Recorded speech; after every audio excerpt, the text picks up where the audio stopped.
एक बार बंधुओं, एक किसान था, बड़ा भोला भाला, अनपढ़ था, ज्यादा पढ़ा लिखा नहीं था। किसान अपने खेत में खेती कर रहा था, तभी एक महात्मा उसके खेत में आ गए और महात्मा आके बोले, भाई हमको कुछ भोजन प्रसाद पवाओ। किसान बोला, अरे महात्मा आए भैया, इनको प्रणाम करो। किसान ने उनको प्रणाम किया, प्रणाम करके महाराज उनको भोजन प्रसाद पवाया और कहा, महात्मा जी आप आए हैं, मुझे कोई गुरु मंत्र दे जाओ।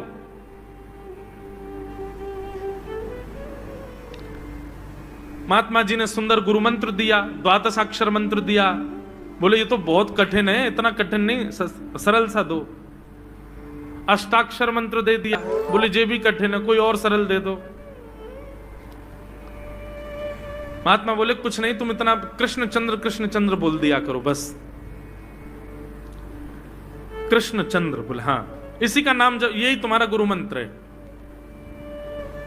इतना भोला बेचारा याद करने लगा, उसको याद ही नहीं होवे, कृष्ण चंद्र कृष्ण चंद्र कृष्ण चंद्र। अब भूल ना जाऊं इसके लिए बोलता रहता था 24 घंटे, कृष्ण चंद्र कृष्ण चंद्र कृष्ण चंद्र। अपने खेत में हल जोत रहा था, कृष्ण चंद्र बोल रहा था। इतने में उसकी पत्नी आ गई, अरे सुनो तुम्हारे लिए भोजन लाई हूं, जल्दी कर लो। बोले कृष्ण चंद्र कृष्ण चंद्र कृष्ण चंद्र। पत्नी पीछे लग गई, पीछे, भोजन तो कर लो, रोटी तो खा लो, ठंडी हो जाएगी। बोले अरे तू पीछे मत पड़, मैं भूल जाऊंगा, गुरुजी ने मंत्र दिया मुझको। पत्नी बोली, अच्छा एक काम करो, आप भोजन कर आओ, तब तक आपके नाम को मैं रट लेती हूं, मैं उसको संभाल लूंगी, पर जैसे ही आप आओगे फिर आपको सुना दूंगी, आप कर लेना। वो ठीक है। बोले क्या बोलना है? बोले कृष्ण चंद्र। पत्नी बोली ठीक है। अब कृष्ण चंद्र बोलने लगी पत्नी, कभी कहीं जाए कभी कहीं जाए, कुछ करे। वो कृष्ण चंद्र बोलते बोलते घसीटे चंद्र हो गया। लौट करके अपने पति के पास, पति बोल, हाँ वो मैं भोजन कर लिया, जल्दी गुरु मंत्र सुना दे मुझको, क्या था मैं तो भूल गया। बोले घसीटे चंद्र। वो उसी से ही हल जोतने लगा, घसीटे चंद्र घसीटे चंद्र घसीटे चंद्र। आकाश में वैकुंठ में बैठे हुए वैकुंठनाथ भगवान प्रसन्न हो गए और प्रसन्न होकर के बोले, लक्ष्मी जी हम जा रहे हैं। बोले कहां? बोले एक किसान का उद्धार करने जा रहे हैं, उसको वैकुंठ लेके आएंगे। लक्ष्मी जी बोली, आपका अशुद्ध नाम बोल रहा है वो, आपका अशुद्ध नाम उच्चारित कर रहा है वो, और आप कह रहे हो कि इसका कल्याण करूंगा मैं। ठाकुर जी बोले, देखो नाम भाव कुभाव अनख आलसहु, नाम जपत मंगल दिश। नाम कैसे भी जपे कोई दोष नहीं है, बस भाव मेरे प्रति होना चाहिए। वो नाम भले ही गलत जप रहा है, लेकिन उसके हृदय में तो मैं ही हूं ना। और एक बात बताऊं लक्ष्मी जी आपको। बोले क्या? बोले ये घसीटे चंद्र अशुद्ध नहीं है, मेरा नाम है ये भी। बोले क्यों? बोले जब हम छोटे थे तो बाल लीला कर रहे थे ब्रज में, यशोदा मैया खूब नहलाती धुलाती और बढ़िया सुंदर श्रृंगार करती, लेकिन हम पूरे नंद भवन में कुटमुन चल चल के कभी नीचे लुढ़क करके कभी ऊपर गिर के सब माला तोड़ लेते, अस्त व्यस्त वस्त्र कर लेते, घुंघराले केशों की ऐसे भुज्जा बना लेते, ऐसा रूप बना लेते। यशोदा मैया बोली, आओ मेरे खसीटे चंद्र। सुबह कृष्ण चंद्र बना के भेजती हूँ, खसीटा चंद्र बन के आता है शाम को। तो बोले तब यशोदा मैया ने हमारा नाम रखो खसीटे चंद्र। तो इसलिए शुद्ध नाम है। तो ठाकुर जी के बहुत सारे नाम हो गए, कनुआ, गोपाल, गोविंद, माधव, कन्हैया।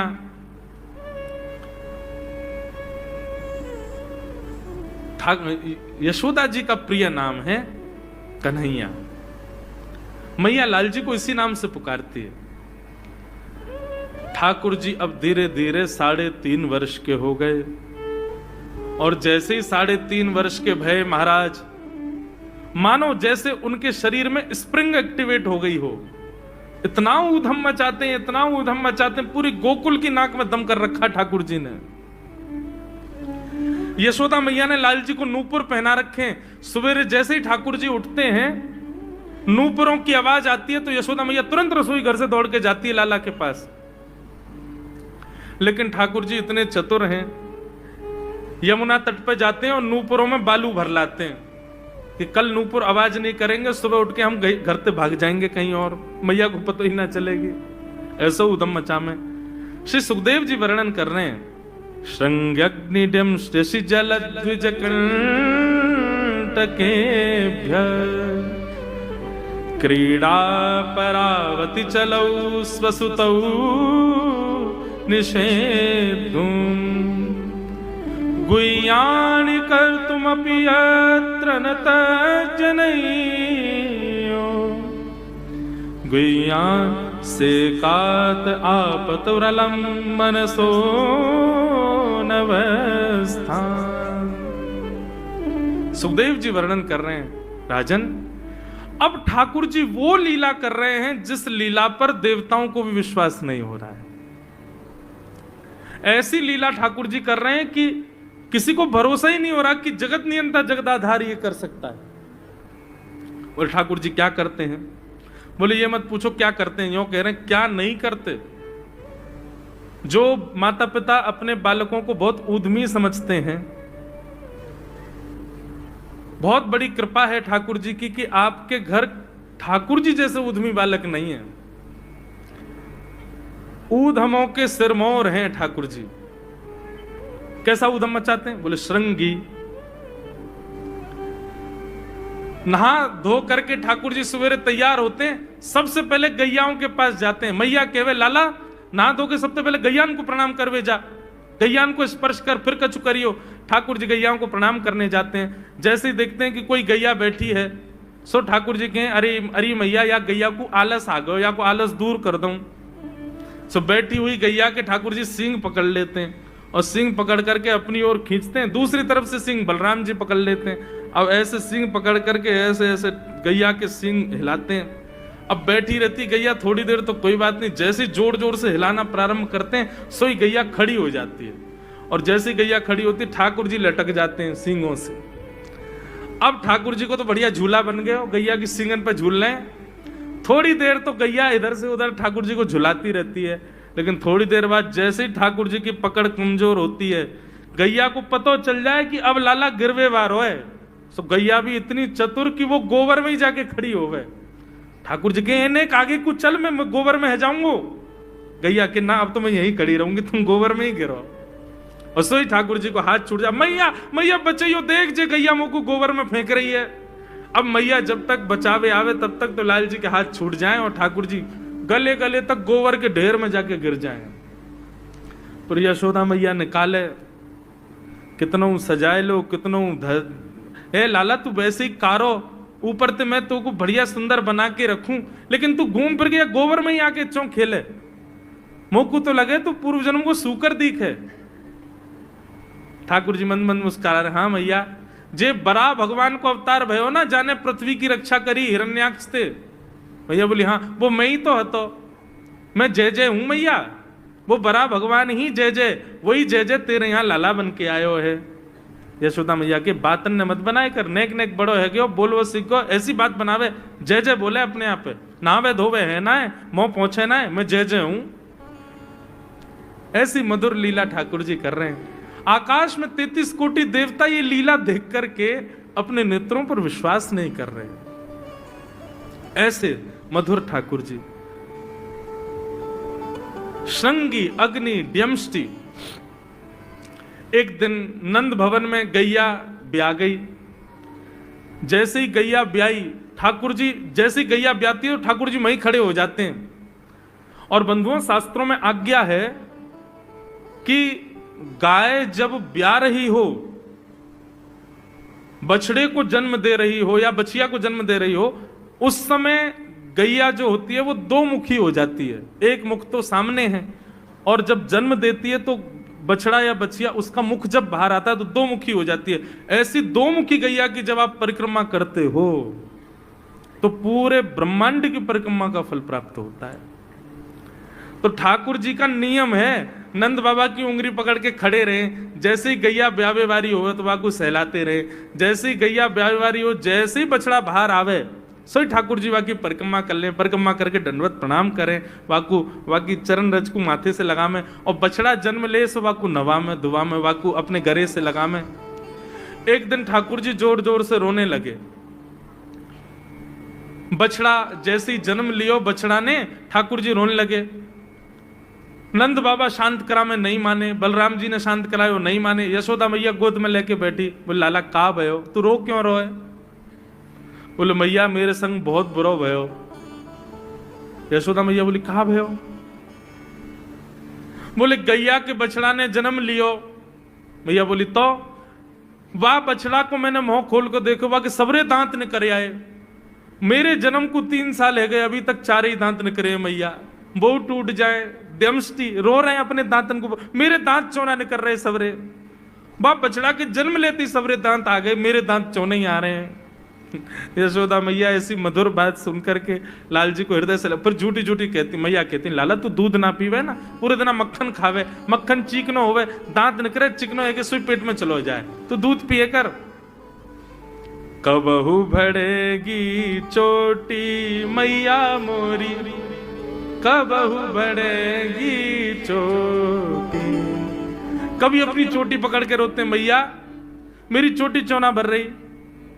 बलराम की चोटी देखो कैसी नागिन जैसी चोटी है वाकई, और मेरी चोटी कैसी है मैया नेक सी पतरी सी। मैया बोले लाला तू दूध ना पीवे, दूध ते चोटी बढ़े। बलराम में देखिए ऐसा जग भर के दूध पीवे। सो ठाकुर जी दूध को पात्र हाथ में ले में, अपनी चोटी खोल ले में, और फिर चोटी पकड़ करके दूध पी में, और दूध पीते पीते नापते रहे कितनी बड़ी भई कि ना भई अभी। ऐसी मधुर लीला ठाकुर जी करते हैं। ऐसी लीलाएं हैं ठाकुर जी की कि उन लीलाओं को सुन करके जो ज्ञान के मार्ग को नहीं समझ पाते, जो वैराग्य के मार्ग को नहीं समझ पाते, जो ज्ञान और वैराग्य से ठाकुर जी को प्राप्त नहीं कर पाते, वो इन लीलाओं से ठाकुर जी के हो ही जाएंगे। ऐसी लीला है। और क्या करते हैं ठाकुर जी? बोले द्विजकंटकेभ्य। इतनी मधुर लीला है ठाकुर जी की। नंद भवन से सुबह सुबह निकल जाते हैं, और राह चलता कोई भी हो अपरिचित, यदि वो साधु है, यदि वो कोई वैष्णव है, यदि वो कोई भजनानंदी है, तो ठाकुर जी उसके पास चले जाते हैं, और पास जाके पता क्या बोलते हैं? अरे तुम यहां डोल रहे हो? बोलो भैया कौन हो तुम? अरे जी सब बाद में पूछियो, हम तो यूं कह रहे तुम यहां घूम रहे हो, नंद बाबा तुम्हारी मां बात देख रहे हैं, नंद बाबा तुम्हारा इंतजार कर रहे हैं। किसी से भी? बोले काय को कर रहे हैं भैया इंतजार? अरे आपके काजे यशोदा मैया ने 56 भोग बनाए हैं, और यशोदा मैया तो थाली सजा के बैठी है, आप घर जाओगे तब आपको प्रेम से प्रसाद पवाएंगे, फिर दक्षिणाओं देंगे। अरे जल्दी करो, देरी मत करो, जल्दी नंद भवन पहुंच जाओ। रोज 150 से 200 अपरिचित वैष्णव संत साधु नंद भवन आते हैं, और सब आकर के कहते हैं यशोदा मैया आप हमारी प्रतीक्षा कर रही थी, लाओ प्रसाद पवाओ। यशोदा मैया बोली मैं कौन ने कही आपसे? बोले आपको लाला बोल रहा हूं कि यशोदा मैया तो ये कह रही। यशोदा मैया जैसे तैसे पवा देती, दक्षिणा देती, रात में लाला से कहती चौरे लाला तू सबंते यूं क्यों कहते मैं प्रतीक्षा कर रही?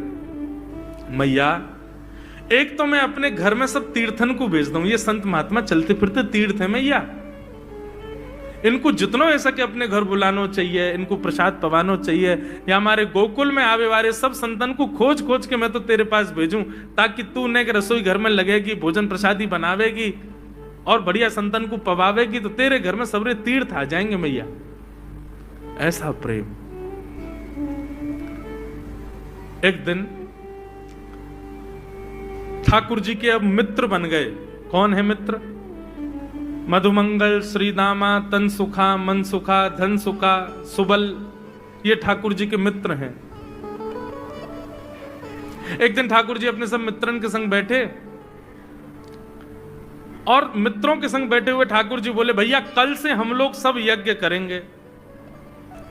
मधुमंगल, श्रीदामा बोले क्यों लाला यज्ञ क्यों करेंगे?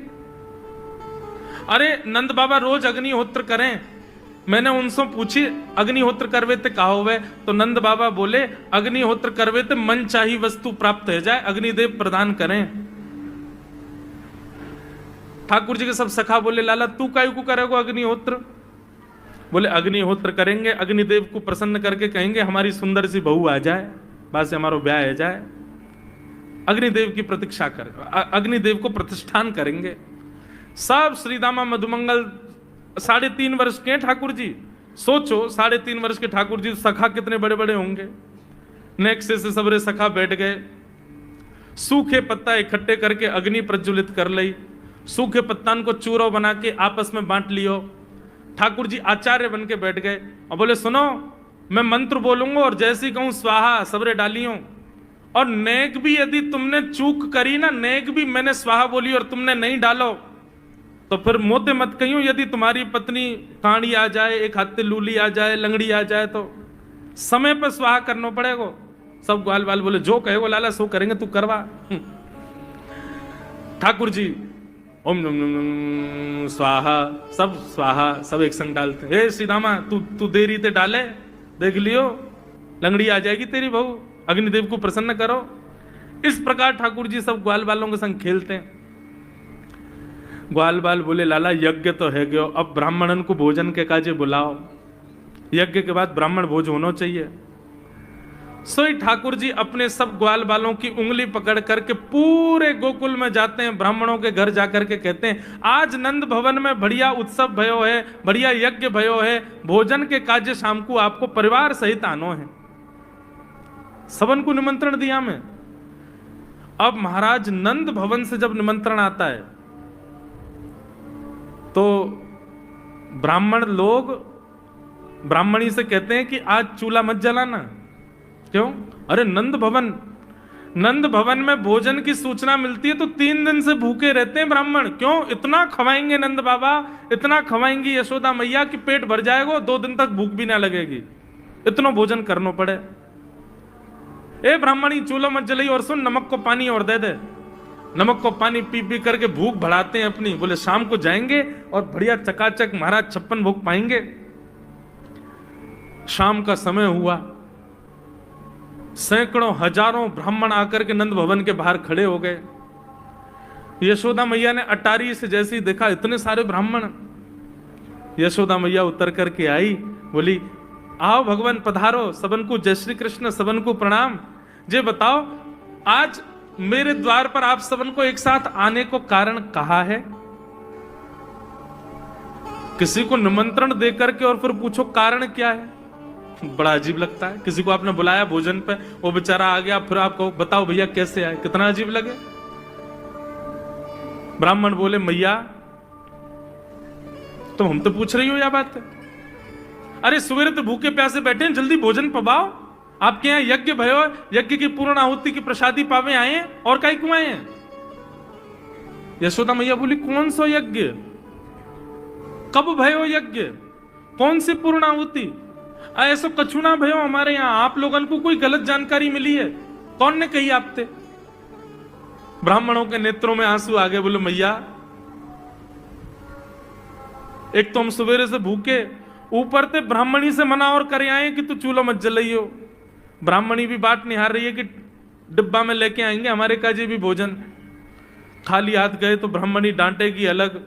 मैया तेरो लाला सवेरे सवेरे आयो और सब ग्वाल बालन के संग आके हमसे कह के गयो यज्ञ भयो, यज्ञ की पूर्ण आहुति में भोजन करवे सबन को आनो है, हम तो यही मारे चले आए। यशोदा मैया बोली या लाला ते कैसे बचूं मैं, पूरे दिन कम से कम 2-2.5 हजार लोगन को निमंत्रण ऐसे ही देते रहे। यशोदा मैया बोली आपकी व्यवस्था करूं, लेकिन पहले यार लाला को तो देखूं मैं, है कहां ये? नंद भवन के पीछे बगीचा में ठाकुर जी अपने सब ग्वाल बालन के संग खेल रहे। यशोदा मैया गई, जाकर के बुलाए, ए लाला ओ कन्हैया यहां पे आ। ठाकुर जी ने जैसी देखी यशोदा मैया बुला रही है, लेकिन यशोदा मैया के संग जे कौन खड़े हैं? ए श्रीदामा मधुमंगल। बोले हाँ ये तो सांची में आ गए सबरे ब्राह्मण, हम तो ऐसे खेल खेल में निमंत्रण दे के आए इनको। मैया बहुत मारेगी भैया, मैं अकेला नहीं जाऊंगा, तुम भी चलो मेरे संग, यदि मुंह में एक थप्पड़ पड़ो तो तुम मुंह पड़वाऊंगा, मैया बहुत मारेगी आज। और मधुमंगल श्रीदामा जबरदस्ती उनको हाथ पकड़ के ठाकुर जी ले गए। हाँ मैया बता कहा कह रही? मैया ने कान पकड़ो, है रे लाला जो जो बड़ो है तो जा रहा हो, तेरे उधमन की सल ना है पड़े। काकियो तेने? बोले काकियो मैंने, ये सब कौन है? मोह का पतो कौन है? मैं ना जानू मैया इन्हें। बोले जे सब रे ब्राह्मण है हमारे गोकुल के, और सब यूं कह रहे हैं तेने इनके घर जाके इनको सबन को निमंत्रण दियो, यूं कहीं हमारे यहाँ यज्ञ भयो आकर के आप सबन को भोजन पानो है। मैया तेरी सौगंध खा के कह रहा हूं, मुझको तो जीव ना पता इनको घर कौन सी गली में, झूठ बोल रहे हैं सब रे, मैंने निमंत्रण ना दियो। ब्राह्मण सब बोले मैया देखो कैसो सफेद झूठ बोल रहे हैं आपके आगे, मैया बोली सच बता, तेने निमंत्रण क्यों दियो? तब ठाकुर जी बोले मैया बताऊं? बोले बता।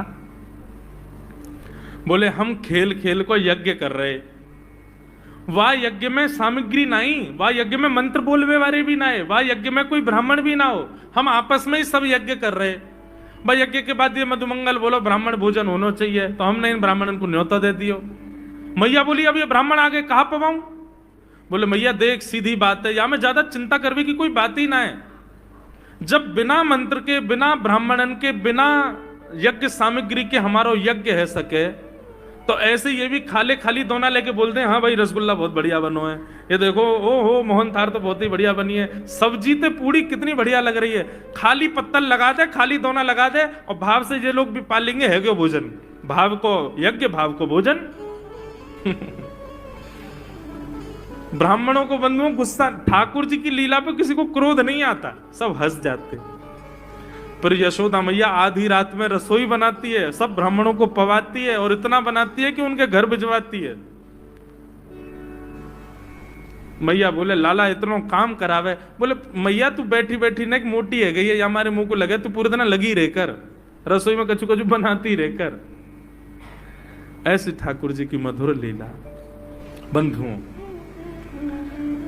भगवान ने चोरी क्यों की? अभी तक चोरी शुरू नहीं हुई ठाकुर जी की। अब ये चोरी का प्रसंग कैसे प्रारंभ होता है? एक दिन ठाकुर जी अपने ग्वाल वालों के संग खेल रहे थे, तो ठाकुर जी ने ऐसे खेल खेल में श्रीदामा को धक्का दिया, श्रीदामा गिर गया, बहुत जोर से रोया। ठाकुर जी बोले अरे भैया शांत है जा, लग गई लग गई, अरे ठीक है अब शांत है जा, लेकिन श्रीदामा शांत नहीं हुआ। ठाकुर जी बोले तुम कैसे हो? गोकुल में रहे में हम, गोकुल को मतलब है जहां हर घर में 1000 गैया, उसका नाम है गोकुल। इतनी गैयान को दूध घी दही सब हमारे घर में होवे, अरे खा पी के न बढ़िया अपनी शरीर को बनाओ, खेल खेल में लगती रहे, इतना रोवे को कहा मतलब है? तो श्रीदामा क्रोध में भर के बोला तू तो राजा को बेटा है लाला, तो को मक्खन खावे को मिले, घी खावे को मिले, दही पीवे को मिले, हम लोग तो बेचारे गरीब ब्रजवासी हैं, हम लोग जितना दूध घी दही बना में सब कंस के लोग ले जा में हमारे यहां से। कंस ने ब्रजवासीन के ऊपर कर लगा रखो है, टैक्स लगा रखो है, कहा कि प्रत्येक ब्रजवासी को इतनो मटका भर के घी दूध दही सब मथुरा भेजना पड़े, हम लोग घर में ना रख सकें, क्योंकि कंस के सिपाही जब आके हमारे घर की तलाशी करें, यदि इतने मटका हमारे घर को प्रसारित हैं, वहां से ज्यादा यदि हमारे घर में मिल गए तो मृत्यु दंड होगा हमारा। समझ रहे हैं बात? कंस ने पूरे ब्रजवासियों को कह रखा है कि हर घर में 4 मटकी से ज्यादा नहीं होनी चाहिए, उससे अधिक आने वाला दूध घी दही ये सब मथुरा भेजना है। और यहां हर ब्रजवासी के यहां 1000 गैया, और 1000 गैयाओं का जितना दूध घी दही होता है उसमें से 4 मटकी केवल घर में रहती हैं, बाकी सब मथुरा भेजना पड़ता है। या हमारे लाला हम लोगन को खावे पीवे को ना मिले, तू तो राजा को बेटा है, तेरे नंद बाबा तो गोकुल के राजा हैं, या हमारे तो को तो खूब छूट है, हम लोगन को छूट ना है। ठाकुर जी बोले ये बात है? बोले हाँ। ठाकुर जी बोले मेहनत करें हम, गैया को पाले हम, गैया को घास खवाएं हम, गैया की सेवा करें हम, और दूध पीवे को वो राक्षस कंस।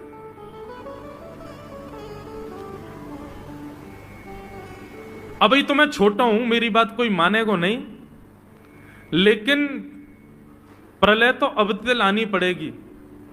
और कैसे लाएंगे?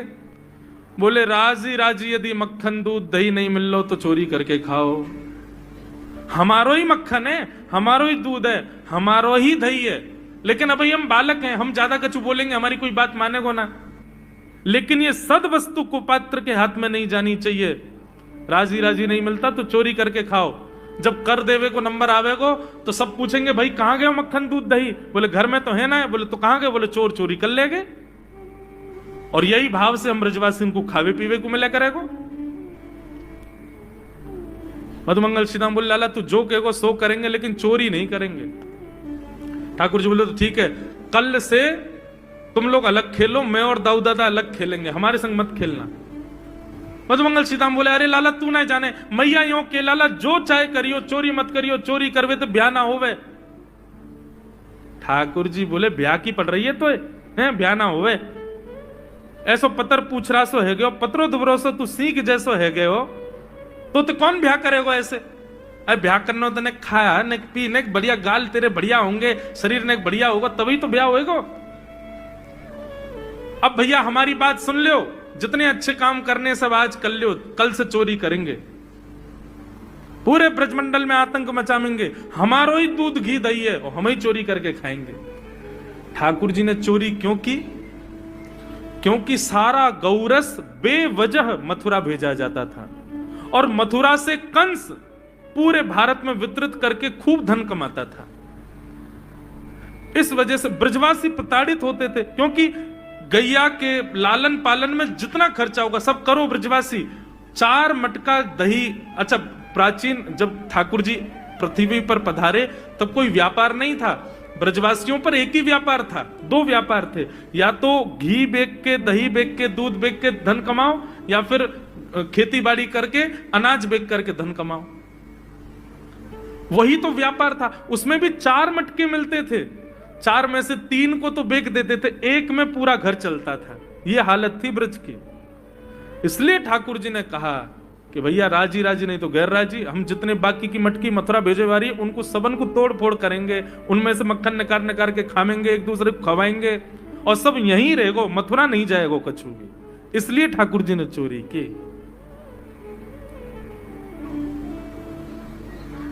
ठाकुर जी बोले प्रैक्टिस मेक्स मैन परफेक्ट।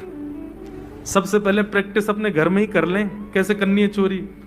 सो अगले दिन ठाकुर जी सवेरे उठे, देखने लगे यशोदा मैया देख तो नहीं रही, और ठाकुर जी चुपचाप गए महाराज जहां पर सारे मक्खन दूध दही रखे, वहां पहुंच गए गौरस भंडार में।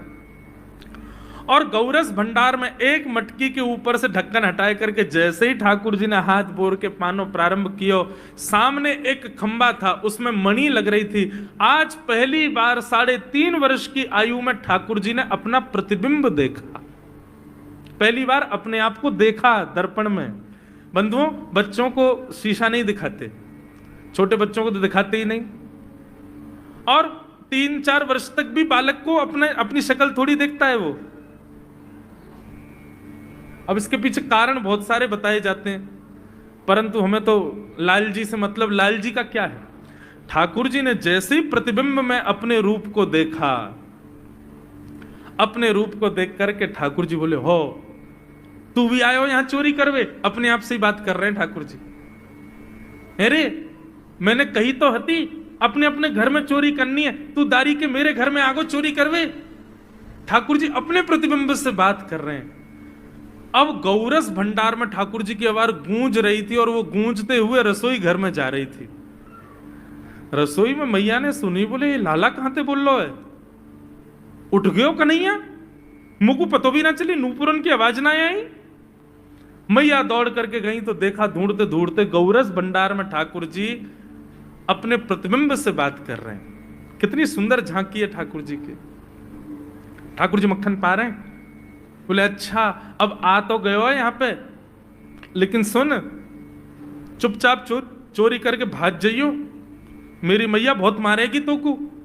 बाकू यदि पतो चल गई तू चोरी कर रहा है तो को उखलते मान देगी, मेरी मैया बहुत मारेगी, चुपचाप चोरी कर और निकल ले यहाँ से। ठाकुर जी चोरी की बात कर रहे थे, यशोदा मैया ने पीछे से सुनी, लाला ओ कन्हैया। ठाकुर जी घबरा गए, मैया कैसे आ गई? हाँ मैया, कौन से बात कर रहे हो तू? अरे मैया देख हमारे घर में चोर घुसायो है। अपने प्रतिबिंब को दिखा करके ठाकुर जी कह रहे हैं, देख मैया हमारे घर में चोर घुसायो, जे चोरी कर रहे हो हमारे यहाँ के मक्खन की, तुम्हें यहाँ को पकड़वे आयो हूं। नन्हे से गोपाल जी, बहुत मधुर लीला। मैया हंस भी रही है और क्रोध भी कर रही। बोले अच्छा जो चोरी कर रहे हो? बोले हाँ। चल याकू तो मैं पकड़ लूंगी, लेकिन जे बता तेरे हाथ में मक्खन कैसे लगो? तू तो याकू पकड़वे आयो ना। अब मैया याकी मैं कहा बताऊं, तेने मेरे हाथ में पद्म राग के ऐसे ऐसे बढ़िया कंगन पहना रखे हैं, कड़ूला पहना रखे हैं सोने के। जब मैं धूप में निकलूं ना तो धूप की किरण से मुंह को बहुत जलन है जाए हाथ में। तो कल मेरे सखा मधुमंगल ने मुझसे कही, बोले लाला जे जलन तेरी दूर रह जाएगी, तू मक्खन में हाथ बोर लियो अपनो, सो तेरी जलन दूर रह जाएगी। या हमारे मैया जलन हटावे के काजे मैंने हाथ बोरो है। मैया बोली अच्छा चल लाला, यहां तो तेरे जलन है रही और यहां मक्खन कैसे लगो? ठाकुर जी बोले मैया मैं अपनी जलन दूर कर रहा हूं, इतने में जन कहां तक मक्खी आके मेरे मुंह पे बैठ गई। बाकू उड़ावे के काजे मैंने जैसे मुंह पे हाथ किया सो मक्खन मेरे मुंह पे लग गो। मैया बोली लाला तू चोरी भी करन लगो और अब झूठ भी बोलन लगो मुझसे। मैया ने गोदी में बैठा लिए लाला, बोले लाला तू चोरी नहीं करेगो, तू मेरी सौगंध खा, तू आज के बाद चोरी नहीं करेगो। ठाकुर जी बोले ना करूंगा मैया, लेकिन एक वचन दे। बोले कहा चाहिए वचन में? बोले पहले वचन दे, जो मांगूंगा सो देगी। मैया बोली जो मांगेगा सो दूंगी, चोरी छोड़ दे। बोले सौ खाऊं पर घर ना जाऊं मैया, अब ना करूंगो चोरी, अब ना करूंगा मैया। पर सांची कह कब लावेगी मोकू तू दुल्हन गोरी। भैया मैं चोरी छोड़ दूंगा, आज तो ही बंद, पर यूं बता मेरा ब्याह कब करावेगी? मैया बोली लाला तू अभी नेक सो तो है, छोटो सो तो है, नेक बड़ो है, जा फिर तेरो ब्याह कर दूंगी। और ये ब्याह की तू कौन सिखावे तो को ब्याह की बात? बोले मैया ये श्रीदामा मोकू भरतो रहे पूरे दिन, तू ब्याह कर ले, तेरी उम्र है गई, बुढ़ापा आ जाएगा। मैया बोली आप मधुमंगल है तो मैं बताऊंगी, है 3.5 बरस के छोरा तो यूं कह रहा बुढ़ापा आ जाएगा। अभी खड़ो है वो सीखो, अभी बोलना सीखो, यानी दांत भी पूरे न आए और ब्याह की बात करे। बोले मैया मैं यूं थोड़ी कह रहा हूं, मुझको बड़ी बहू लिया, छोटी सी लिया, इतनी बड़ी लिया कि जेब में धर के मैं गैया चरा भी चलो जाया करूं, ऐसी बहू लिया मुझको। मैया बोली कैसी बहू चाहिए तो को बताइए ने, और तू जाने बहू कौन थे के? मैया बोले हाँ मैं जानू। ठाकुर जी बोले मैं जानू, मैं बहू कौन थे के? बोले जैसे नंद बाबा की तू बहू है ऐसी मेरी बहू आ जाएगी। बहुत मधुर लीला है, ऐसी ठाकुर जी लीला करते हैं। ठाकुर जी ने ग्वाल वालों से कहा भैया मिशन फेल हो गया, घर में तो चोरी नहीं कर पाए हम, अब दूसरे इनके घर में दावे बोलो। एक दिन महाराज ठाकुर जी का जब आतंक खूब बढ़ गया गोकुल में, सब गोपियों ने जाकर के मैया से शिकायत करी है। वत्सान मुंचन क्वचित समय क्रोश संजात हास, स्तेयं स्वाद्वद्धदिपयः कल्पितैस्तेययोगै, मरकान् भोक्षन् विभजति सचेन्नात्रिभाण्डं भिनत्ति, द्रव्यालाभे सग्रह कुपितो यात्युपक्रोशतोकान्। सब गोपियों ने जाकर के मैया से शिकायत करी, बोले मैया अपने लाला को संभाल लियो, नहीं तो काउदना हम देख लेंगी और फिर हमसे मत कहियो कि तैने मेरे लाला से यूं क्यों कही। मैया बोली कहा क्यों मेरे लाला ने? गोपी बोली ये बस सुन लो और यूं बताइयो कहा ना करे तुम्हारो लाला।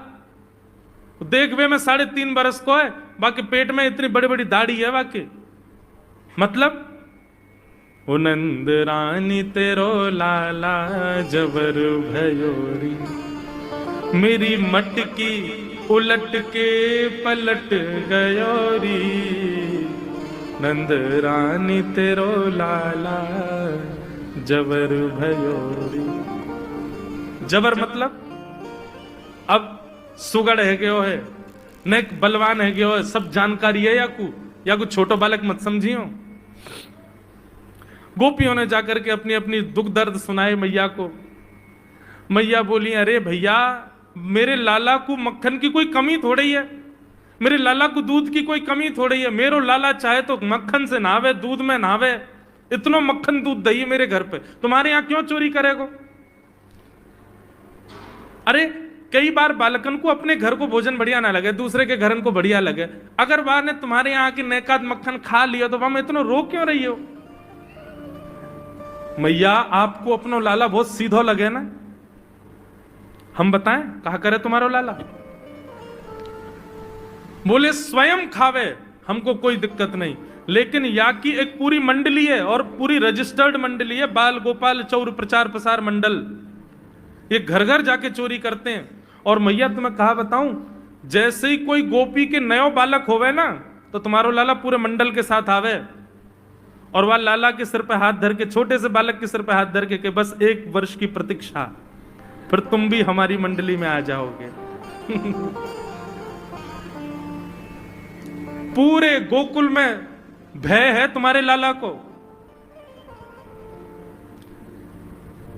बोले स्वयं खावे, ग्वाल बालन को खवावे। मैया यहां तक भी बात समझ में आवे, ग्वाल बालन को खवावे, मरकान भूक्षण। यो नहीं कि नेकाद मक्खन बच जाए तो रहम करके हमारे काज छोड़ जाए, वाकू बंदरन को खवा दे। एक गोपी बोली मेरे यहां तो इतना मक्खन कि स्वयं ने खा लियो, बालकन को खवाए दियो, बंदरन को फिर भी बच गयो, तो भी छोड़ के नहीं गयो। बोले नात्री भांडम भिनत्ती, फोड़ गयो मटकी। और बोले मक्खन को कहा कियो, बोले पूरे घर में लेप लगा गयो, वाको पूरे घर में पोंछा कर गयो मक्खन को। मैं और मेरी सास यमुना जल भरवे गए, सिर पे मटकी 2-3 मटकी रखी, बड़े अचक्के हम लोग चल रहे, हमें कहा पतो ही कि हमारे घर में मक्खन चीकने के लेप है गयो। मेरी सास ने जैसे पहलो पैर रखो घर के भीतर, ऐसी रिपटी कि आज तक उठ ना पाइए। ये तुम्हारो लाला करे, नात्री भांडम भिनत्ती। यशोदा मैया आश्चर्यचकित होकर सुन रही है। बोले ये नेक्सो लाला ये करे? बोले हाँ मैया। एक गोपी बोली मैया अगर चोरी करे तो दिक्कत, और यदि किसी कारण से हमने लाला को रोक दियो, चोरी नहीं कर पाए हमारे घर, तो हमारे रोने क्यों? बोले चूल्हा में तो कोयला लेके आवे और वह घर के बाहर एक हवा बना जाए, और यूं के अब जब तक या घर से मक्खन नहीं मिलेगा या के घर के लोग भूखे रहेंगे, और इन लोगों को भोजन छुड़वाने की जिम्मेवारी हमारी। बोले कहा करे फिर? बोले मैया भोजन बनना होगा, चूल्हे पे भोजन रखो रहे, तो ग्वाल बाल सब ताकते रहे कब भोजन बनने को समय आवे को। जैसे ही कछु और काम करवे के काज गोपी ने कुट के जावे, तो कहो तो बाकी कढ़ैया में खूब सारो पानी डाल जाएंगे, सब्जी ना बन पावेगी, आटे में नमक फेंक जाएंगे। एक गोपी बोली मेरे यहां जो कियो वो तो कोई के यहां ना कियो होगो। बोले कहा? बोले मेहनादी निवास्तव, मेहनादी निवास्तव। क्या किया? बोले मैया 3 दिन तक प्रयास कियो तुम्हारे लाला ने, मेरे घर से चोरी नहीं कर पायो, तो टेढ़ी सी नजर करके बोलो कल तेरे घर में सब लोग भूखे रहेंगे, भोजन ही नहीं बनेगा तेरे यहां। मैंने कि लाला चल बात मत बना, भग जाए चल। और मैया माने वो कर दियो। बोले कहा कियो?